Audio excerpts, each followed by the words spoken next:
देखिए, पिछले 2 दिनों से नोएडा में पूर्णतया शांति व्याप्त है।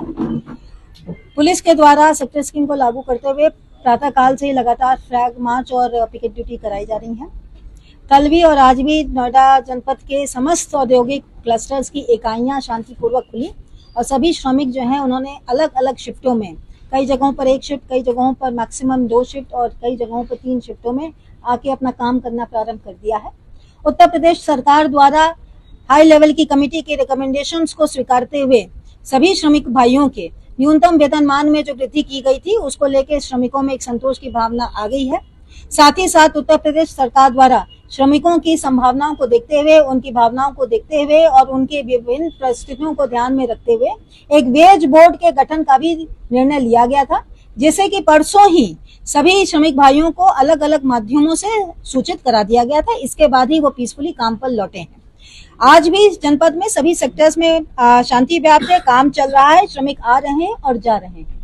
इसी क्रम में 13 तारीख को जब कुछ हिंसक 2 जगहों पर हिंसक भीड़ ने बवाल करना चाहा था और पुलिस ने उसे नियंत्रण किया था, उस दौरान जब सारा बवाल शांत हो गया था तो उसके बाद दोपहर में 2 सोशल मीडिया हैंडल्स के द्वारा एक फॉल्स नैरेटिव तैयार करते हुए गलत तथ्यों को अपने हैंडल से ट्वीट किया गया था और उसके बाद उसको वायरल कराया गया था।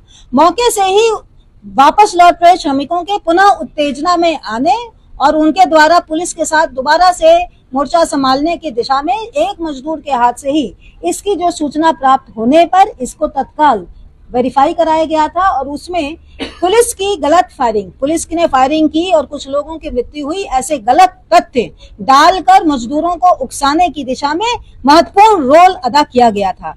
ऐसी दशा में इन 2 एक्स हैंडल्स के खिलाफ में थाना सेक्टर 20 में 2 मुकदमे 13 तारीख को ही लिखे गए थे और उसके बाद विवेचना को आगे बढ़ाया गया था।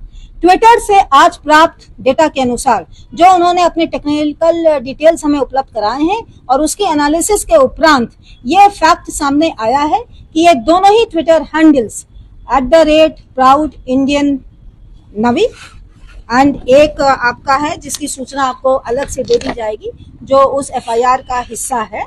ये दोनों ही हैंडल लगातार पाकिस्तान से ऑपरेट होना पाए गए हैं। इनमें लगातार जो नेट की कनेक्टिविटी और IP एड्रेसेस हैं वो पाकिस्तान के हैं और इनके द्वारा समय समय पर VPN का भी दुरुपयोग किया जाना पाया गया है। विवेचना आगे प्रचलित है, यदि आगे कोई तथ्य आते हैं तो आपको अवगत कराया जाएगा।